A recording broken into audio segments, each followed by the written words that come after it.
اللہ اللہ اللہ اللہ۔ بسم اللہ الرحمن الرحیم۔ الحمد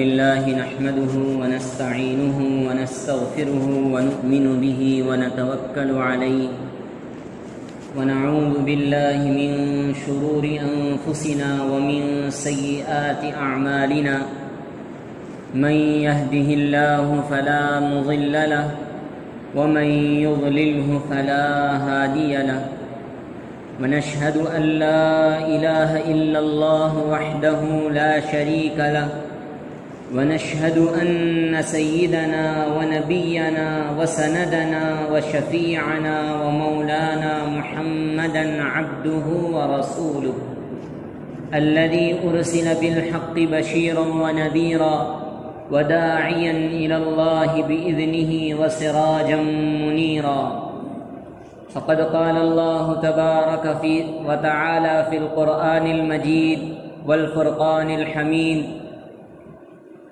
ولا تقولوا لمن يقتل في سبيل الله أموات بل أحياء ولكن لا تشعرون. وقال النبي الحبيب صلى الله عليه وسلم: لو كان بعدي نبي لكان عمر، أو كما قال عليه الصلاة والتسليم. سبحان ربك رب العزة عما يصفون وسلام على المرسلين والحمد لله رب العالمين.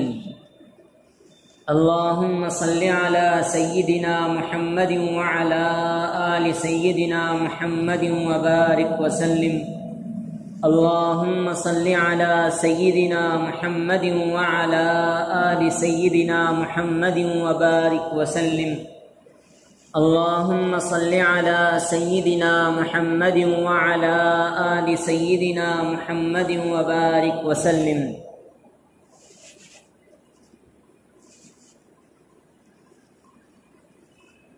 بزرگان محترم، حاضرین دین، نوجوانان ملت اور میرے دینی و ایمانی بھائیوں، السلام علیکم ورحمۃ اللہ وبرکاتہ۔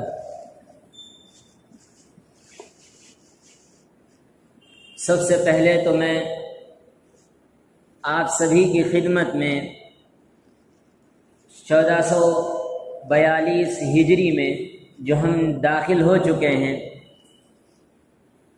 اس کا استقبال کرتا ہوں اور دعا کرتا ہوں کہ اللہ پاک ہمارے لیے اس سال کو خوشیوں کا ذریعہ بنائے، نیکی کے کاموں میں بڑھ چڑھ کر حصہ لینے کی اس سال ہمیں توفیق نصیب فرمائے، ہمارے شب و روز کو خدا تعالیٰ کی اطاعت اور نبی کریم صلی اللہ علیہ وسلم کی فرما برداری میں گزارنے کی اللہ پاک ہمیں توفیق نصیب فرمائیں۔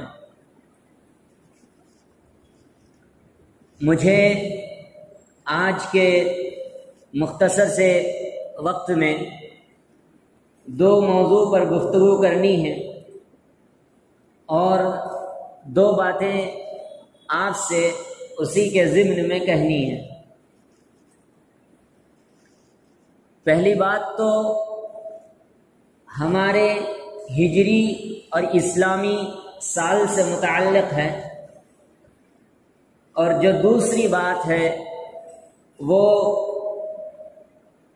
خلیفۃ المسلمین امیر المؤمنین حضرت عمر فاروق رضی اللہ تعالی عنہ کی شہادت سے متعلق ہے، کیونکہ آج یکم محرم الحرام ہے اور اسی دن آپ کی شہادت سن 24 ہجری کو پیش آئی ہے۔ اسی وجہ سے مجھے ان دو موضوعات پر آج گفتگو کرنی ہے۔ پہلی بات تو اسلامی اور ہجری سال سے متعلق ہے۔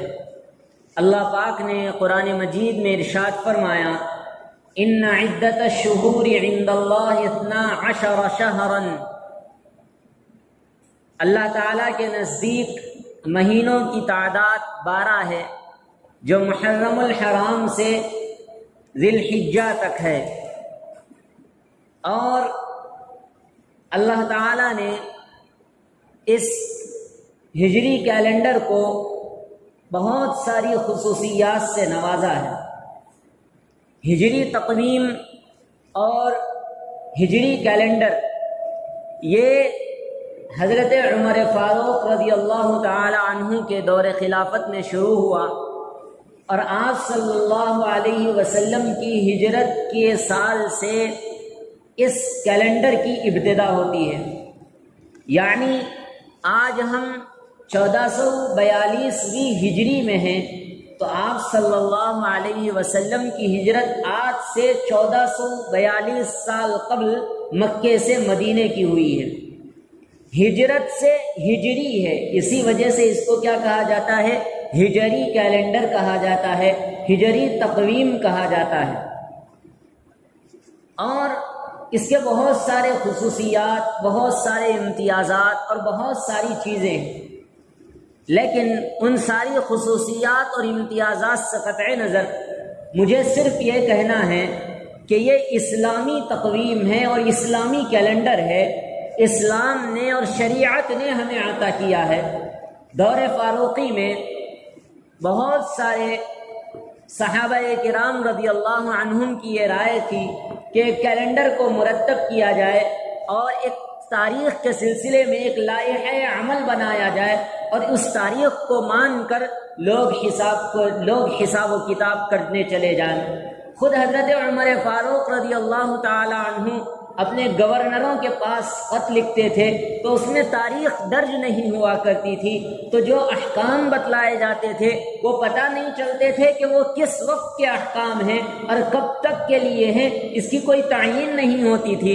اس لیے حضرت ابو عبیدہ بن الجراح رضی اللہ تعالی عنہ نے حضرت عمر فاروق رضی اللہ تعالی عنہ سے درخواست کی، اے امیر المومنین، اے خلیفۃ المسلمین، آپ سے گزارش ہے کہ آپ ایک کیلنڈر مرتب فرمائیں، ایک تقویم مرتب فرمائیں اور اس پر تاریخ لکھا کریں، جس کی وجہ سے ہمارے لیے کام آسان ہو جائے، حکم کا جاری کرنا ہمارے لیے آسان ہو جائے، اور تعین معلوم ہو جائے کہ آپ کے پاس سے یہ جو خطوط روانہ ہو رہے ہیں وہ کس وقت کے ہیں، اس کا ہمیں اندازہ ہو جائے۔ حضرت عمر فاروق رضی اللہ تعالیٰ عنہ بھی اس سلسلے میں غور و فکر کر رہے تھے، کافی دنوں سے غور و فکر کر رہے تھے، لیکن انہوں نے اپنی اس فکر کو کسی کے سامنے بیان نہیں کیا۔ جب حضرت ابو عبیدہ بن الجراح رضی اللہ تعالی عنہ کا یہ مکتوب آپ کے پاس پہنچا تو آپ نے کبار صحابہ کرام رضی اللہ عنہم کو مدینۃ المنورہ میں جمع کیا، سب سے مختلف رائے لی اور مختلف رائے لے کر پوچھا کہ کیا رائے ہونی چاہیے، کب سے کیلنڈر کا آغاز ہونا چاہیے، دنوں کے نام کیا ہونے چاہیے، مہینوں کے نام کیا ہونے چاہیے۔ ساری کی ساری یہ کیلنڈر کی ایک شکل مرتب کرنے کے لیے، ایک مشاورت کے لیے ایک مجلس بڑے بڑے صحابہ کرام رضی اللہ عنہم کی بلائی گئی، جس میں حضرت عثمان غنی رضی اللہ تعالی عنہ، حضرت علی مرتضی رضی اللہ تعالی عنہ، حضرت عبد الرحمن بن عوف رضی اللہ تعالی عنہ، حضرت عبداللہ ابن مسعود، عبداللہ ابن عباس، عبداللہ ابن عمر رضی اللہ تعالی عنہ، بڑے بڑے صحابہ کرام جو تھے وہ وہاں پر موجود تھے، اور اسی طرح اس میں حضرت ابو موسیٰ اشعری رضی اللہ تعالی عنہ بھی موجود تھے۔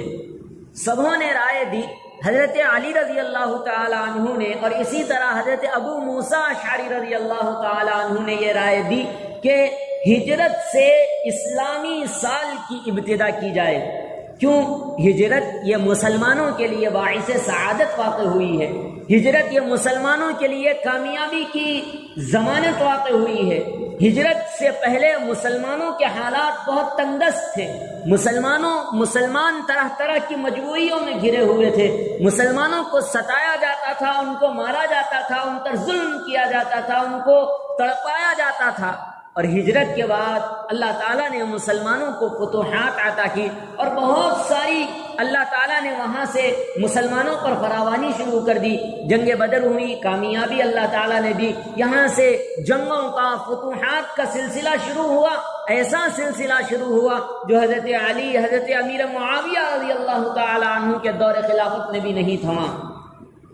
یہ مستقل مسلسل سلسلہ چلتا رہا اور ایک زمانے تک مسلمان، یہ اس سے ہجرت کے بعد سے مسلمانوں پر فراوانی شروع ہو گئی.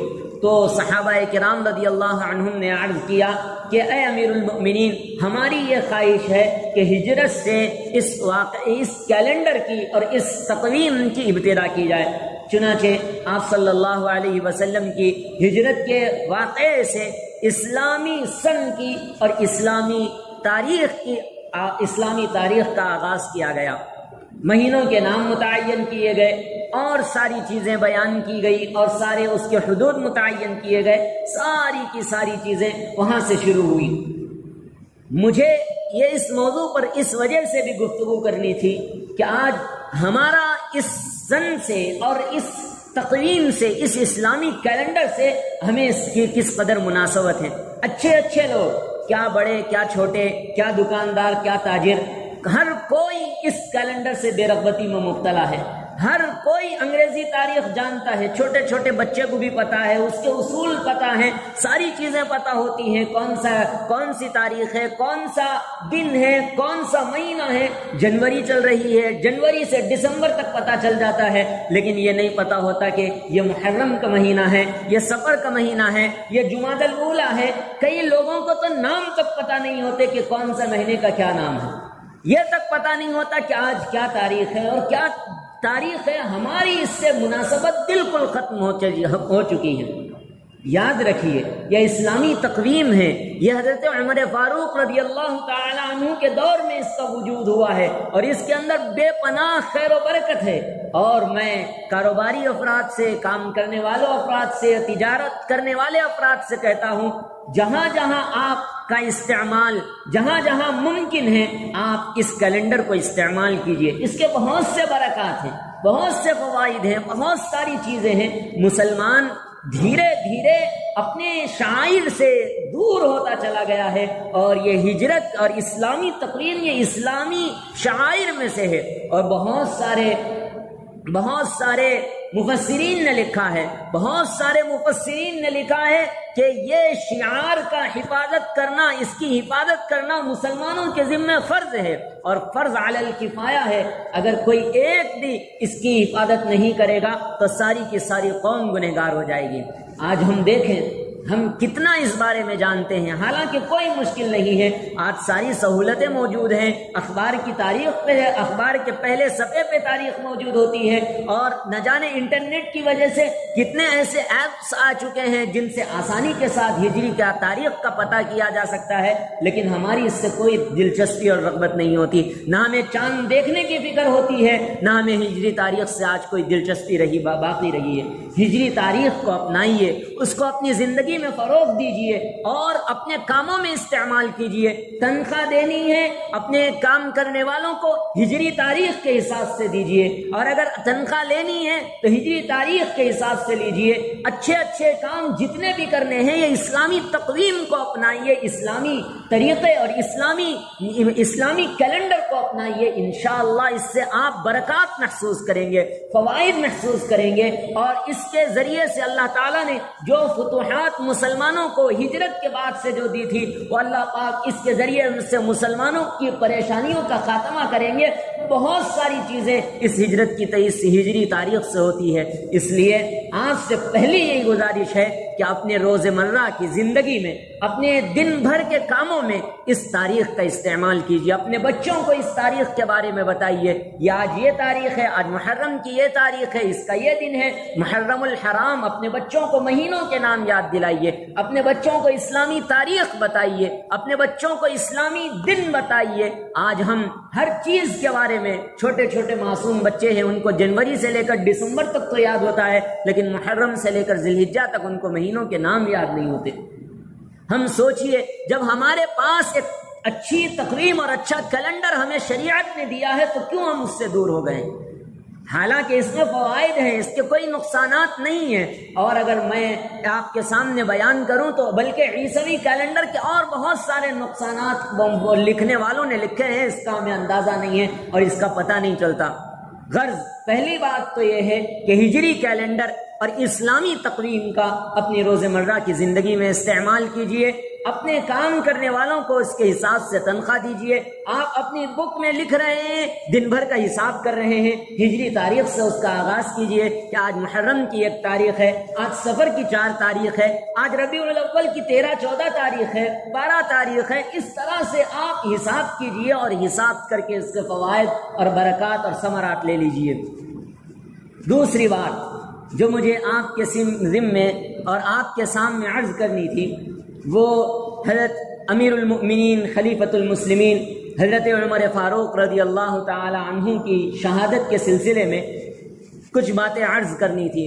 آج یکم محرم الحرام ہے اور 1442 ہجری کا پہلا دن ہے، اسی لیے اور آج ہی کے دن مسلمانوں کے سب سے عادل حکمران اور سب سے زبردست انقلابی شخصیت اگر کوئی ہے تو وہ بلا کسی اختلاف کے امیر المؤمنین خلیفۃ المسلمین حضرت عمر ابن خطاب رضی اللہ تعالی عنہ کی ذات اقدس ہیں۔ آپ صلی اللہ علیہ وسلم کے زمانے کے بعد حضرت عمر فاروق، حضرت ابو بکر کا زمانہ آیا، پھر اس کے بعد حضرت عمر فاروق رضی اللہ تعالی عنہ باتفاق مسلمین خلیفۃ الرسول بنائے گئے، اور آپ کا زمانہ چل رہا ہے، مسلمانوں کو فتوحات ہو رہی ہیں، قیصر و کسریٰ کے دربار کو مسلمانوں نے آپ کے دور حکومت میں فتح کر لیا ہے۔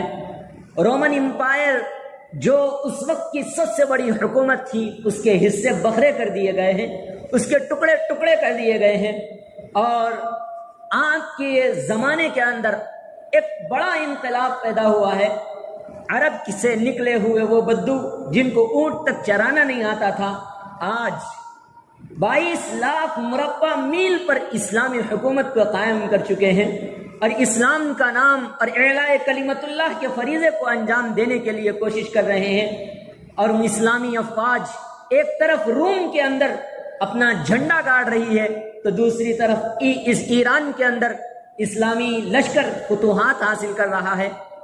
ایک مدت اسی فتوحات میں گزر جاتی ہے، اور پھر وقت موعود پر اللہ تعالیٰ کا یہ فیصلہ آ جاتا ہے کہ اب حضرت عمر فاروق رضی اللہ تعالی عنہ کا دور خلافت ختم ہونا ہے، اب آپ کو اللہ کی بارگاہ میں بلانا ہے، اور آپ نے روایات میں آیا ہے کہ آپ نے اس سال حج کے بعد دعا کی، اے اللہ میرے کاندھوں پر خلافت کا بہت زیادہ بوجھ آ گیا ہے، اے اللہ میں اس بوجھ سے سبکدوش ہونا چاہتا ہوں، میں آپ کی بارگاہ میں اپنے محبوب اور اپنے رفیق سفر حضرت ابو بکر صدیق سے ملنے کے لیے آنا چاہتا ہوں۔ اے میرے پروردگار، میں اپنے اس خلافت کے بوجھ کو برداشت کرنے کے اب اہل نہیں رہا ہوں۔ یہ دعا کر کے حج کے بعد وہ مدینۃ المنورہ پہنچتے ہیں، کچھ ایام گزرتے ہیں، اور کچھ ایام گزرنے کے بعد حضرت عمر فاروق رضی اللہ تعالی عنہ کے سامنے مغیرہ ابن شعبہ کا ایک غلام جس کا نام ابو لولو فیروز تھا، فارس کا رہنے والا تھا، وہ آتا ہے اور کہتا ہے کہ میرا مالک مجھ سے کام زیادہ کراتا ہے لیکن اور ٹیکس بھی زیادہ وصول کرتا ہے۔ تو حضرت عمر فاروق رضی اللہ تعالی عنہ نے اس سے پوچھا، مغیرہ ابن شعبہ رضی اللہ عنہ تم سے کتنا ٹیکس وصول کرتے ہیں؟ تو اس نے کہا 2 درہم ہر دن مجھ سے ٹیکس وصول کرتے ہیں۔ تو حضرت عمر فاروق رضی اللہ عنہ نے جواب دیا، تم تو اپنے فن میں بہت ماہر ہو، تم اچھے کاریگر ہو، تمہارے لیے 2 درہم کوئی بڑی بات نہیں ہے، تم 2 درہم ٹیکس دے سکتے ہو۔ تو وہ غصے میں نالاں اور پریشان ہو گیا۔ پھر اس کے بعد حضرت عمر فاروق نے کہا، میں نے سنا ہے کہ تم چکیاں بہت اچھی بناتے ہو، تم چکیاں بنانے میں بڑے ماہر ہو، تو میرے لیے ایک چکی بھی بنا دو۔ تو اس نے کہا کہ میں آپ کے لیے ایک چکی بناؤں گا، ضرور بناؤں گا، ایسی چکی بناؤں گا جس کو قیامت تک لوگ یاد رکھیں گے۔ یہ کہہ کر وہ اٹھ کر چلے جاتا ہے۔ حضرت عمر فاروق رضی اللہ تعالی عنہ صحابہ کرام رضی اللہ عنہم سے اس وقت کہتے ہیں جانتے ہو یہ مجھے قتل کی دھمکی دے کر گیا ہے۔ جب اس نے کہا میں آپ کے لیے ایک ایسی چکی بناؤں گا جو ساری دنیا رہتی دنیا تک کے لیے یاد رکھی جائے گی، حضرت عمر فاروق سمجھ گئے کہ یہ مجھے قتل کی دھمکی دے کر گیا ہے۔ حضرت عمر فاروق کا یہ کہنا تھا، صحابہ کرام نے عرض کیا اے امیر المؤمنین آپ حکم دیجئے، ہم اس کو آپ کے سامنے لاتے ہیں اور اس کی گردن اڑا دیتے ہیں۔ خلیفۃ الرسول کے عدل و انصاف پر قربان جائیے۔ انہوں نے کہا کہ اس نے صرف مجھے دھمکی دی ہے، کوئی اقدام تو نہیں کیا، اس لیے میں اس کے قتل کا وارنٹ جاری نہیں کر سکتا، میں اس کو قتل نہیں کر سکتا۔ چنانچہ اس کے دل میں یہ حزن اور ملال تھا کہ حضرت عمر نے اس کی رعایت نہیں کی، اور یہ بھی تھا کہ ایران کے اندر مسلمان فتوحات حاصل کر رہے ہیں اور ان کی حکومت ٹوٹ رہی ہے، اس کی وجہ سے وہ غصے میں سخت ہو رہا تھا، اور وہ بطور منافق وہ آیا تھا، مجوسی تھا، وہ اسلام کو قبول کرنے والا نہیں تھا، بلکہ مجوسی اسے کہتے ہیں جس کو جو آگ کی پرستش کرنے والے ہوں، وہ آگ کی پرستش کرنے والا تھا۔ ایک مرتبہ 27 ذی الحجہ، بعض روایات میں آیا ہے 26 ذی الحجہ، حضرت عمر فاروق رضی اللہ تعالی عنہ فجر کی نماز پڑھنے کے لیے آگے آئے۔ فجر کی نماز پڑھانے کے لیے مصلی پر نبی کریم صلی اللہ علیہ وسلم کے مصلی پر امامت کے لیے تشریف لاتے ہیں، اور آپ کے بالکل پچھلے حصے پر، پیچھے بالکل قریب حصے پر ابو لولو فیروز اپنے کپڑے کے اندر دو دھاری خنجر تلوار، اپنے دو دھاری خنجر زہر میں ڈبا کر رکھا ہوا ہوتا ہے۔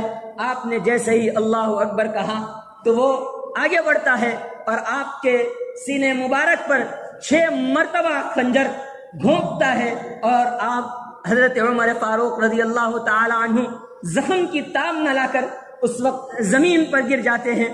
حضرت عبد الرحمن ابن عوف رضی اللہ تعالی عنہ آگے بڑھتے ہیں اور نماز ادا کرتے ہیں، مختصر سی صورتیں پڑھاتے ہیں اور جلدی سے نماز ادا کرتے ہیں، اور جب اس کو پکڑنے کا ٹائم آتا ہے 5-6 صحابہ کرام اسی وقت میں نماز توڑ کر اس کو پکڑنے کی کوشش کرتے ہیں، تو وہ وہیں اسی خنجر سے اپنے سینے پر وار کر کے خودکشی کر کے قتل مر جاتا ہے۔ اس کے بعد جب جیسے ہی نماز کے بعد حضرت عمر فاروق رضی اللہ تعالی عنہ کو ہوش آتا ہے، اس وقت پوچھتے ہیں میرا قاتل کون ہے؟ تو کہا جاتا ہے آپ کا قاتل ابو لولو فیروز مجوسی ہے، بت پرست ہے، یہ آگ کی پرستش کرنے والا ہے، کوئی مسلمان نہیں ہے۔ تو حضرت عمر فاروق کہتے ہیں الحمدللہ، آج میری تمنا پوری ہو گئی، آج میں شہادت کے رتبے پر فائز ہو گیا۔ کہیں مجھے ڈر تھا کہ کہیں مسلمان مجھے قتل نہ کر دے، کہ مجھے شہادت نہ نصیب ہو، آج مجھے ایک کافر نے قتل کیا ہے، اس کی وجہ سے میں آج ایک شہید بن کر اللہ کی بارگاہ میں حاضر ہوں گا۔ اور جب پتا چلا، حکیموں کو بلایا گیا اور آپ کے لیے دوا علاج کرنے کی کوشش کی گئی، اور اس وقت حضرت عمر فاروق رضی اللہ عنہ کو دوا پلائی گئی، دوا آپ کے زخموں سے باہر آ گئی۔ حضرت عمر فاروق سمجھ گئے کہ اب اللہ کا حکم آنا ہے، میری زندگی کی مدت ختم ہو چکی ہے۔ فوراً اپنے بیٹے حضرت عبداللہ ابن عمر کو بلاتے ہیں، کہتے ہیں خادم اسلام کی حیثیت سے حضرت عائشہ رضی اللہ تعالی عنہ کے پاس جانا اور ان سے کہنا عمر آپ کے سامنے بھیک مانگتا ہے، خادم رسول بن کر اپنے یار غار اور اپنے محبوب کے بازو میں سونا چاہتا ہے، اگر آپ اجازت دیں گے تو میری موت کے بعد مجھے اپنے حجرے میں جگہ دے دیجئے، مجھے اپنے حجرے میں میری قبر بنا دیجئے، میں وہاں رہنا چاہتا ہوں۔ حضرت عائشہ فرماتی ہے اگر عمر کے علاوہ کوئی اور اس جگہ کو مانگتا تو میں کبھی نہیں دیتی، کیونکہ یہ وہ شخص ہے جس کا مجھ پر احسان ہے۔ جس وقت مجھ پر تہمت لگی تھی، یہی وہ شخص ہے جو سب سے پہلے کہا تھا سبحانک ھذا بہتان عظیم، یہ بہت بڑا بہتان ہے۔ نبی کریم صلی اللہ علیہ وسلم کی زوج مطہرہ کا دامن کبھی داغدار نہیں ہو سکتا، اس لیے میں معذرت میں بس حضرت عمر کا فرمان قبول کرتی ہوں۔ حضرت عمر کا یہ فرمان، حضرت عمر کی یہ بات کو سن کر انہوں نے فرمان کو قبول کیا۔ حضرت عبداللہ ابن عمر آتے ہیں اور آ کر کہتے ہیں کہ ابا جان میں آپ کے لیے خوشخبری لاتا ہوں، زخم کی شدت ہے، اور پھر بھی اٹھ کھڑے ہوتے ہیں کہ حضرت عائشہ کے احترام میں مجھے لیٹ کر سننا گوارا نہیں ہے۔ بیٹھ جاتے ہیں، پھر سنتے ہیں کیا کہا، فرمایا کہ آپ کے لیے جگہ دے دی گئی ہے۔ حضرت عمر نے کہا الحمدللہ، میں اس وقت خوش ہوں، لیکن پھر کہا کہ جب میری آنکھ بند ہو جائے، میرے کان سننا بند کر دے، میرے پیر چلنا بند کر دے، میرا جسم ایک بے جان جسم بن کر رہ جائے، تو اس وقت مجھے جب کفن دے دیا جائے، مجھے دفنانے کے لیے حضرت عائشہ کے حجرے کے پاس جانا، میرا کپڑا کو میرے چہرے سے کفن ہٹانا اور ان سے پوچھنا، خادم اسلام عمر ایک مرتبہ پھر چاہتا ہے کہ حضرت آپ صلی اللہ علیہ وسلم کی معیت میں مجھے دفن کر دیا جائے۔ حضرت عائشہ اس وقت جواب دیتی ہیں اور یہ وصیت کرتے ہیں کہ اگر اس وقت حضرت عائشہ جواب نہ دے تو مجھے جنت البقیع میں دفن کر دینا۔ تو حضرت عمر رضی اللہ تعالی عنہ کی یہ بات سن کر حضرت عائشہ کہتی ہے نہیں نہیں، مجھے بخوشی منظور ہے۔ حضرت عمر فاروق رضی اللہ تعالی عنہ کو وہاں پر دفنایا جاتا ہے۔ حضرت صہیب رومی رضی اللہ تعالی عنہ نماز پڑھاتے ہیں 10 سال، تقریباً 10 سال خلافت کر کے، اور اسلام کی حکومت کو سارے دنیا 22 لاکھ مربع میل پر پھیلا کر یہ اللہ کا خلیفۃ الرسول اور اللہ کا محبوب بندہ جس کی بات سن کر اللہ تعالیٰ نے قرآن مجید کی آیات اتاری ہیں، جس کے بارے میں اللہ کے نبی نے کہا لو کان بعدی نبی لکان عمر، اگر میرے بعد کوئی نبی ہوتے تو وہ حضرت عمر ہوتے۔ آج قبر کی آغوش میں سو گئے ہیں۔ آج ہی کا دن تھا، یکم محرم الحرام تھا، مدینۃ الرسول مدینے کے اندر ماتم بچھا ہوا تھا، اور سب اللہ اکبر کی صدائیں رو رہے تھے اور سب اللہ اکبر کی صدائیں لگا رہے تھے کہ آج عدل و انصاف کا وہ بادشاہ آج اللہ کے حکم سے اللہ کے نبی کی معیت کے ساتھ اللہ کی بارگاہ میں پہنچ چکا ہے۔ سلام ہو اے عمر فاروق پوری امت کی طرف سے، اے عمر فاروق پوری امت کی طرف سے، آپ کی ذات کے لیے بہترین جزائے خیر اللہ پاک عطا فرمائیں۔ اللہ پاک سے دعا ہے کہ ہمارے اندر بھی وہ جذبہ نصیب فرمائیں، صحابہ کرام کی طرح قربانی کا وہ جذبہ نصیب فرمائیں، اور اللہ پاک ہمیں صحابہ کرام کی قدردانی اور ان کے ایک ایک خون کے قطرے جو انہوں نے اسلام کے لیے بہائے ہیں اس کی عظمت کا احساس اپنے دل میں پیدا کرنے کی توفیق نصیب فرمائے، آمین یا رب العالمین۔ وصلی اللہ تعالی علی نبینا الکریم محمد وآلہ وصحبہ اجمعین برحمتک یا ارحم الراحمین۔